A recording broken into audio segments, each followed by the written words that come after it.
आणि आता पुणे जिल्ह्यातल्या टॉप 9 बातम्या। राज्यात आता इयत्ता 5वी आणि 8वीच्या 2 स्वतंत्र परीक्षा होणार। राज्य शैक्षणिक संशोधन आणि प्रशिक्षण परिषदेची माहिती। केंद्रीय शिक्षक पात्रता परीक्षा 7 जुलैला, अर्ज प्रक्रिया सुरू। अर्ज भरण्यासाठी 2 एप्रिलपर्यंत अंतिम मुदत। पुण्यात सामाजिक आणि न्याय व विशेष सहाय्य विभागाच्या वतीने देण्यात येणाऱ्या पुरस्कारांना 4 वर्षांनंतर मुहूर्त। 12 मार्चला पुरस्काराचं वितरण।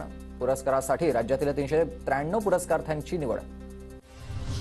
पुण्यातील म्हसोबा देवाचं मंदिर 12 मार्च 5 एप्रिलपर्यंत बंद। मूर्तीचं वज्रलेपाद्वारे पुनर्जतन करण्यासाठी मंदिर बंद। म्हसोबा देवस्थानच्या विश्वस्तांची माहिती। पुणे जिल्ह्यात अवैध धंद्यांविरोधात कारवाईचे आदेश। आगामी लोकसभा निवडणुकीच्या पार्श्वभूमीवर जिल्हाधिकाऱ्यांच्या पोलिसांना सूचना।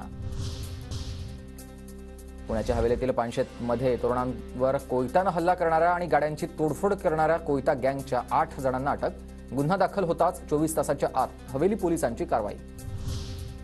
पुणे विमानतळाच्या नवीन टर्मिनलच्या उद्घाटनाला अखेर मुहूर्त। 10 मार्चला पंतप्रधान मोदींच्या हस्ते ऑनलाईन उद्घाटन होणार।